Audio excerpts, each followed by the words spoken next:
Bismillahirrahmanirrahim.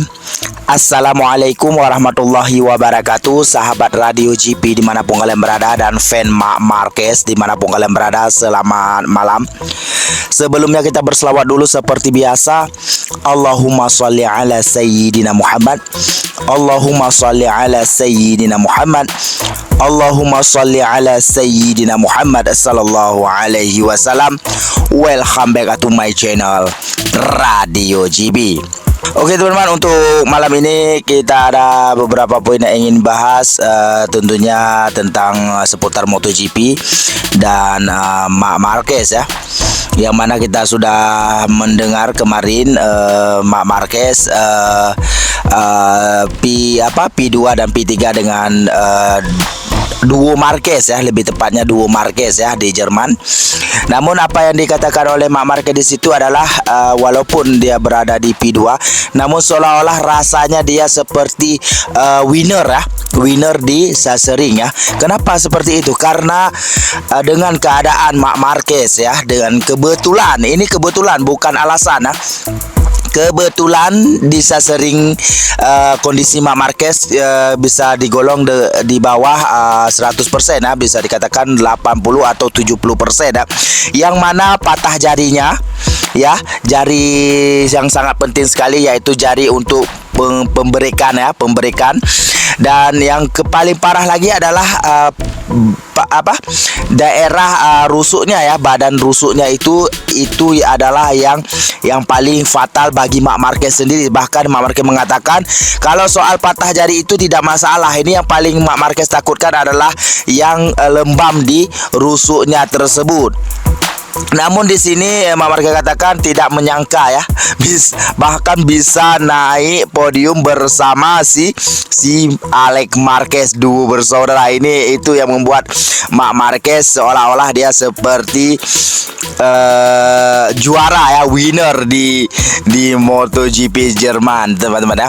Oke, untuk di sisi lain kita ada juga berita yang mana Direktur Komersial dan Pemasaran Gresini Racing, atau bisa dikatakan endorse ya, pengendorse atau promosi Gresini Racing, yaitu Carlo Merlini ya, yang mana dia masih yakin yang mana Marc Marquez akan mempersembahkan kemenangan untuk timnya di MotoGP 2024. Hal ini ia nyatakan berkat konsisten Marc Marquez bertarung di papan atas dalam 9 seri pertama musim ini.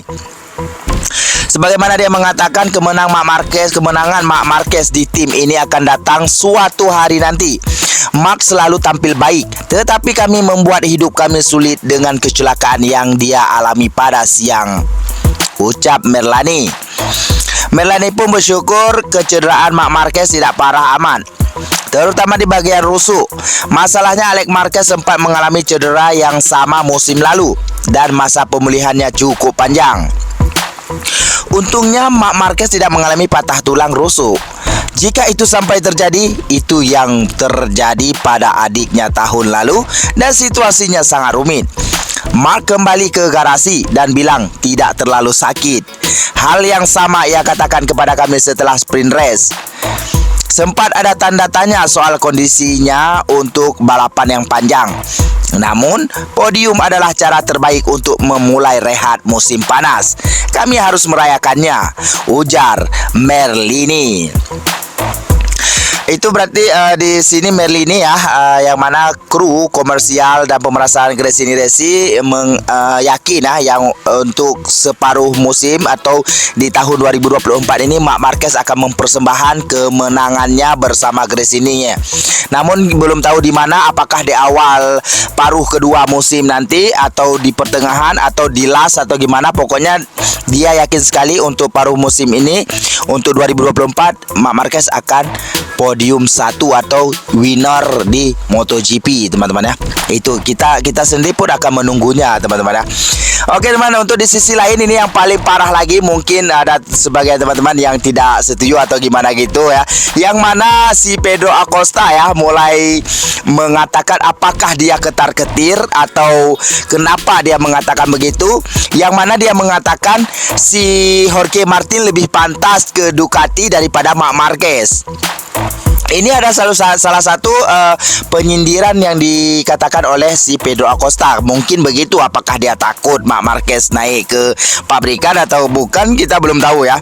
Yang jelas Rocky tim gas-gas Tech 3 Pedro Acosta kembali melontarkan komentar pedas kepada Marc Marquez. Pedro Acosta menegaskan bahwa Marc Marquez tidak pantas mendapatkan kursi tim pabrikan Ducati di MotoGP 2025. Menurut Acosta, Marquez bagaikan sosok antagonis atau pria jahat yang meraih kemenangan melawan tokoh protagonis. Tokoh protagonisnya adalah Jorge Martin, yang ada pada akhirnya terpaksa angkat kaki lantaran perjuangannya sia-sia. Ada banyak pergerakan di bursa di luar perkiraanku, termasuk Maverick Vinales yang datang ke KTM, ujar Pedro Acosta. Opera sabun berakhir seperti perkiraan dengan pria jahat pemimpin. Menurut Acosta, Martin jelas lebih pantas mendapatkan kursi panah tersebut setelah menunjukkan penampilan luar biasa selama 2 musim belakangan. Di film, ada pria baik dan pria jahat, sangat aneh dan situasinya sulit. Tapi itulah hidup, tak ada alasan menolak Martin, begitu pula Marc Marquez. Martin bertarung hingga akhir kejuaraan kemarin dan sekarang memimpin. Saat ini ia adalah pembalap paling kompetitif. Di sini nggak usah teman-teman komen aja, bisa Mimin jelaskan ya, bisa Mimin bagi tahu kepada Pedro Acosta. Kalau si Jorge Martin itu layak ke Ducati, nggak perlu dibilang ini itu Marc Marquez ini itu, nggak perlu.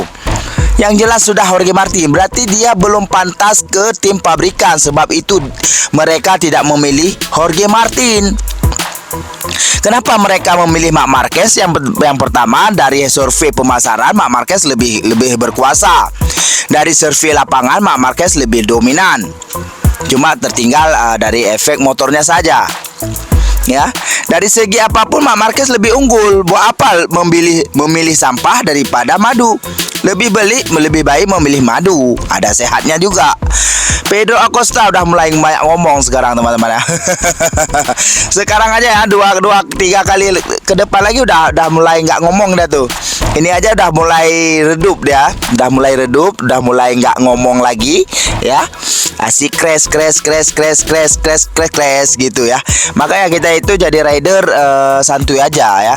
Santuy aja, nggak perlu nyinyir orang gitu ya. Yang penting rendah diri, itu aja. Ini gua ingatin lu Pedro Acosta ya, jangan sampai lu redup seperti Remy Gardner. Aduh, oke lah teman, itu saja untuk informasi yang Mimin dapat sampaikan kepada teman-teman semuanya. Kita masih lama lagi menunggu MotoGP ya, MotoGP Silverstone, yaitu tanggal 2, 3 dan 4 Agustus ke depan teman-teman. Oke teman-teman, sampai jumpa di video selanjutnya. Jangan lupa berselawat seperti biasa. Allahumma sholli ala sayyidina Muhammad. Allahumma sholli ala sayyidina Muhammad. Allahumma sholli ala sayyidina Muhammad sallallahu alaihi wasallam. Wassalamualaikum warahmatullahi wabarakatuh. Bye bye.